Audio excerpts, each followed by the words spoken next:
Sorry, due to technical problem, lecture has been stopped. So I will continue. आपण बघत होतो classification of hospital on the basis of accreditation. आता accreditation म्हणजे काय, तर approval मिळणे गरजेचे असते. ज्यावेळी एखादी इन्स्टिट्यूशन किंवा एखादं हॉस्पिटल तिथे जर सगळे स्टँडर्ड जर फॉलो केले जात असतील तर ॲक्रिडेटिंग ऑथॉरिटीकडून ॲप्रूव्हल मिळते. आणि ज्या हॉस्पिटलमध्ये सोयीसुविधा आहेत आणि स्टँडर्ड्स पाळले गेले आहेत तिथे त्यांना ॲप्रूव्हल मिळते. इट इज ॲक्रिडिटेशन कमिटीकडून त्यांच्या हॉस्पिटलसाठी परवानगी मिळते. आता ॲक्रिडिटेटेड हॉस्पिटल आणि non accredited hospital. Accredited hospital, these hospitals maintain specific standards and approved by accreditation committee. Accredited hospital म्हणजे ज्या हॉस्पिटलना ज्यांनी स्टँडर्ड्स यूज केले आहेत आणि त्यांचं हॉस्पिटल त्या स्टँडर्ड्सनुसार चाललेलं आहे त्याला ॲक्रेडिटेड हॉस्पिटल असं म्हटलं जातं. आणि नॉन ॲक्रेडिटेड हॉस्पिटल म्हणजे these are not accredited by committee, म्हणजे जी हॉस्पिटल स्टँडर्ड्स पाळत नाही आहेत आणि तशीच चालू आहेत त्यांना नॉन ॲक्रेडिटेड हॉस्पिटल असं म्हटलं जातं. आपण पहिलं काय बघितलं होतं, त्याच्यामध्ये classification of hospital on the basis of cost. त्याच्यामध्ये इलाइट हॉस्पिटल आणि budget hospital. Then next classification कोणतं आहे, classification of hospital on the basis of accreditation. त्याच्यामध्ये दोन प्रकार आहेत, ॲक्रिडिटेड हॉस्पिटल्स आणि non accredited hospitals. Then next class आहे classification of hospital on the basis of length of stay, म्हणजे किती लेंथ असणार आहे त्याची स्टेची, म्हणजे त्या पेशंट किती काळ त्या हॉस्पिटलमध्ये राहणार आहे त्याच्यावरतून त्याचं क्लासिफिकेशन अवलंबून आहे. त्याच्यामध्ये दोन प्रकार आहेत, short term that is acute आणि लाँग टर्म म्हणजे chronic. The acute average length of stay of patient is less than 30 days. Acute म्हणजे कमी काळासाठी जे पेशंट राहणार आहेत त्यांचं किती काळापर्यंत, तर less than 30 days. Short term that is acute. Average length of stay of patient is less than 30 days. Then second आहे long term that is chronic, म्हणजे जो आजार जास्त काळ त्या पेशंटशी रिलेटेड असणार आहे. So average length of stay of patient is more than 30 days. Example is psychiatric condition आणि cancer hospitals. Long term that is chronic, म्हणजे जो आजार आहे पेशंटचा तो जास्त काळ राहणार आहे. एक्झाम्पल कुठले आहेत, सायकियाट्रिक कंडिशन आणि cancer hospitals. Then miscellaneous classification. क्लासिफिकेशनमध्ये लास्ट पार्ट आहे miscellaneous. These are teaching hospitals to which medical college is attach. अशी काही हॉस्पिटल आहेत जी मेडिकल कॉलेजच्या स्टुडंट्ससाठी अटॅच असतात, की जेणेकरून त्या स्टुडंट्सना हॉस्पिटलशी रिलेटेड जे काही त्यांना शिकवलं जातं आहे ते प्रॅक्टिकली त्यांना कसं यूज करायचं हे ह्या क्लासिफिकेशनमध्ये इन्क्लूड केलेलं आहे. हे झाले सगळे प्रकार classification of hospital.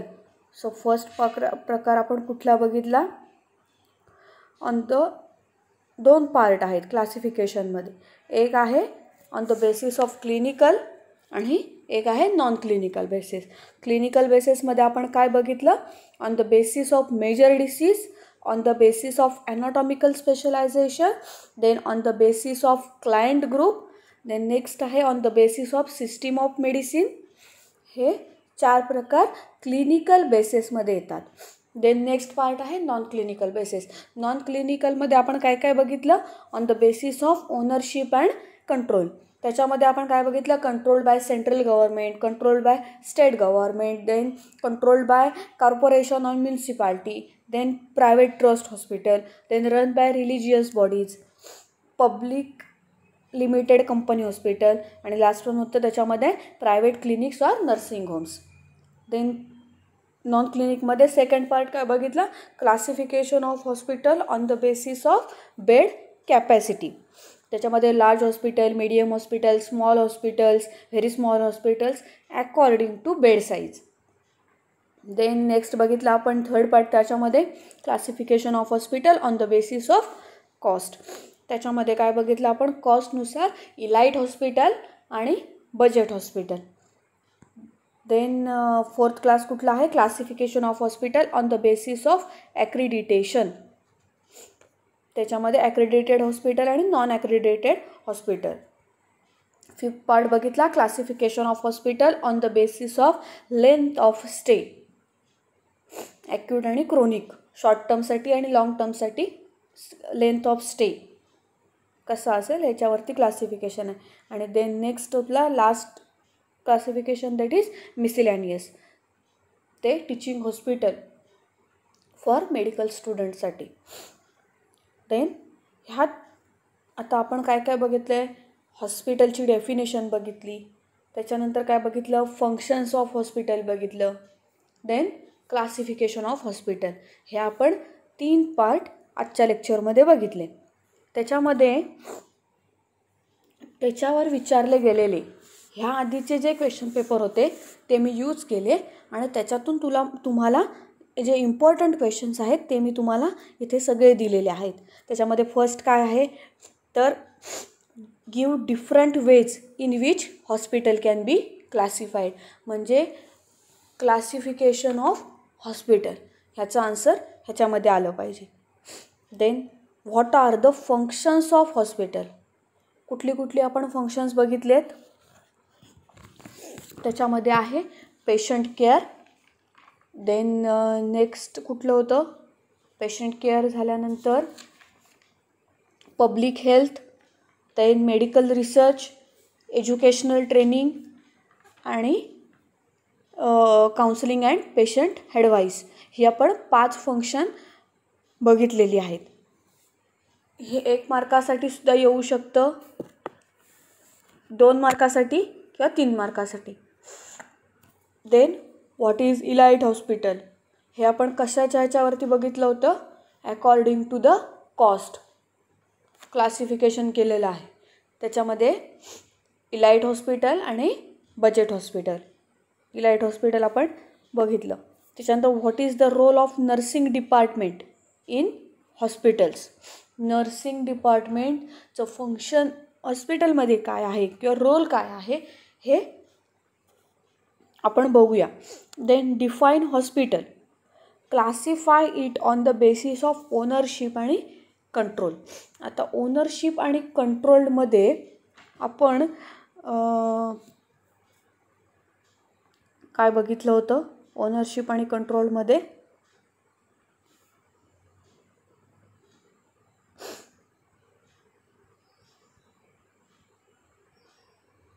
Classification of hospital on the basis of ownership आणि कंट्रोल.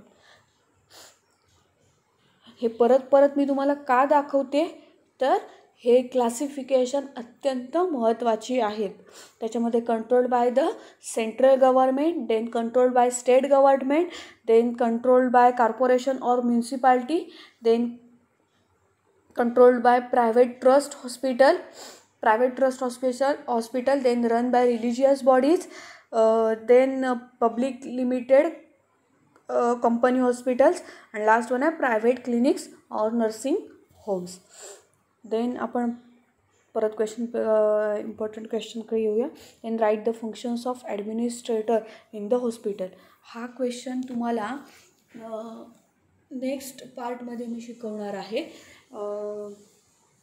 देन मी तुम्हाला ह्या सगळ्या क्वेश्चनची आन्सर्स PPTमध्ये दिलेली आहेत. ती तुम्ही काय करायचं आहे तर हे क्वेश्चन्स तुम्हाला असाइनमेंट म्हणून तुम्ही हे क्वेश्चन्स लिहायचे आणि हे आन्सर जे आहेत ते तुमच्या भाषेत तुम्हाला करून लिहायचे असतील तरी तुम्ही लिहू शकता. पण डेफिनेशन ही परफेक्ट असली पाहिजे. हॉस्पिटलची डेफिनेशन. Then write the functions of administrator in the hospital. हा क्वेश्चन आपण नेक्स्ट पार्टमध्ये बघणार आहोत. देन आहे describe the functions of hospital. ही फंक्शन्स तुम्ही नीट वाचा, ती लिहा. त्याच्यामध्ये काय अडचण असेल तर मला विचारा. पण हा क्वेश्चन्स अतिशय महत्त्वाचा आहे. Then classify hospital on the basis of bed capacity and clinical parameter with example. Clinical parameter काय काय आहेत? Classification of hospital basis of bed capacity. Bed कॅपॅसिटीनुसार हे आहेत. त्याच्यानंतर hospital according to clinical parameter,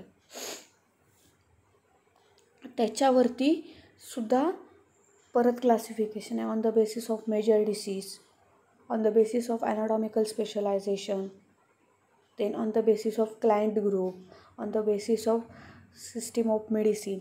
हे आपण clinical basis, classification on the hospital on the clinical basis. त्याच्यामध्ये 2 पार्ट आपण बघितले होते, क्लिनिकल बेसिस आणि non clinical basis. Non clinical बेसिसमध्ये according to ownership and control, then according to bed capacity, then according to accreditation, then according to accreditation, then त्याच्यामध्ये काय आपण बघितलं होतं, अजून एक पार्ट राहिला, लेंथ ऑफ स्टे. हे त्याच्यामध्ये पार्ट आहेत. Then what is elite hospital, ही डेफिनेशन आहे,